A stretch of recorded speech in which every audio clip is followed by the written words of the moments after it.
Hi guys, welcome back to the Learning C++.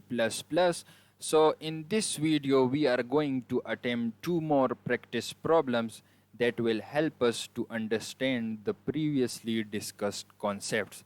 So let's start. So our first statement is write a program that takes an integer as input and checks if it is even or odd. Display an appropriate message accordingly. So first of all, let's declare two variables at a and integer b. Now, first thing first is that we will take input from user. So enter value of a equals to, then we will say cin and store the input in a. Then we will present the message as enter the value of b equals to, and we will store this result in b variable. Okay, so let's just store this, take input from user with cin, and we will store it in b. Now what do we have to do? We have to find if the value is even or odd. So let me just tell you simple mathematics. If something is even, like 2, 4, 6, 8, all of these numbers are completely divisible by 2. And if something is not divisible by 2, it is going to be an odd number. So we can make use of the modulus operator that will calculate us the remainder of the division. For example, let me just demonstrate you here. See out a mod b. Now let's see. If I say 6 as a and b as 2, we got 0 because 6 divided by 2 is equals to 0 and 6 is completely divisible by 2, so we will get 0 as result. But now what if something is not completely divisible by 2? Let's say we get 9 divided by 2. We get 1. Why? Because it is not completely divisible by 2. So we get the remainder as 1. So this is the logic and purpose of this modulus operator. Now we will use if else. So if means if a mod b is equals to, so double equal is actually written for the equal. If a mod 2, if a modulus b is equals to 0, then that number is C out, print a message, it is even. Okay. Else it, C out, it is odd.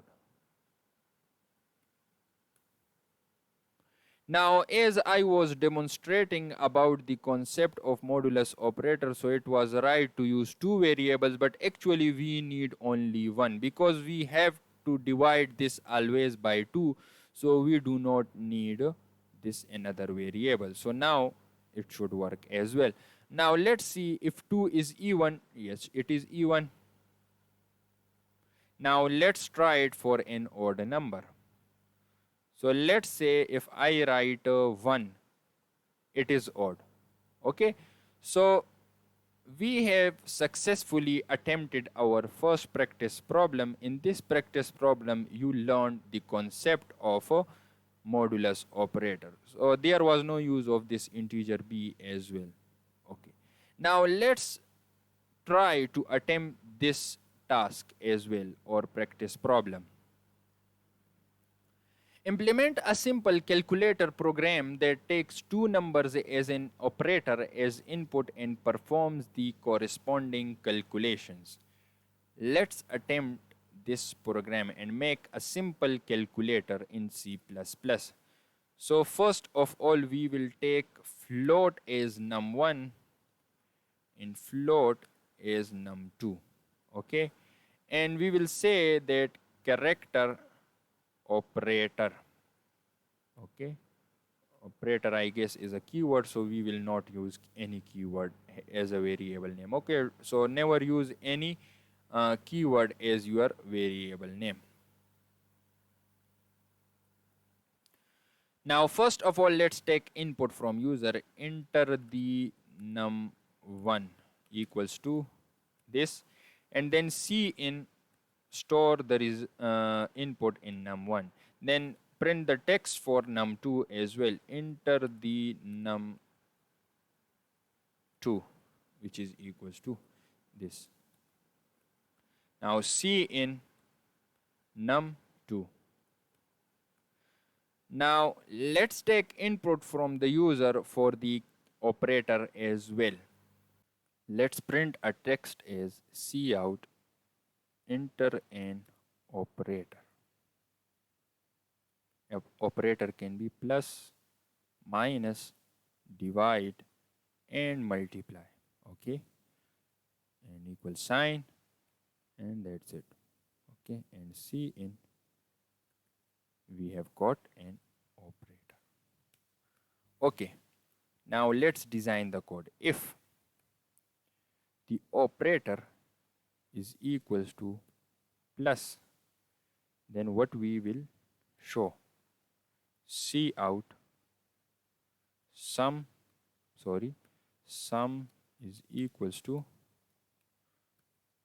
num1 plus num2, and I will do just another case, that is else if OPR is equals to division. So perform cout div is equals to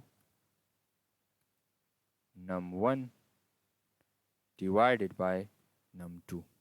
Okay, and I will not use the other two operators. That is your task to do, and we will have an else condition is if anything else is entered by user, so we will print out a message invalid input. So why I used division and plus only? So there is some logic for division as well. In mathematics, nothing can be divided by 0. If something is divided by 0, it will give you an error, or we can say an infinite or undefined result. So what we have here is in else if we will have another if, which we call it as a nested if else statement. If num2 is equals to 0, that means if the denominator is equals to 0, then we will print out cout can't be divided by 0. Okay, so no other thing will be printed. So we have just printed the message that can't be divided by 0.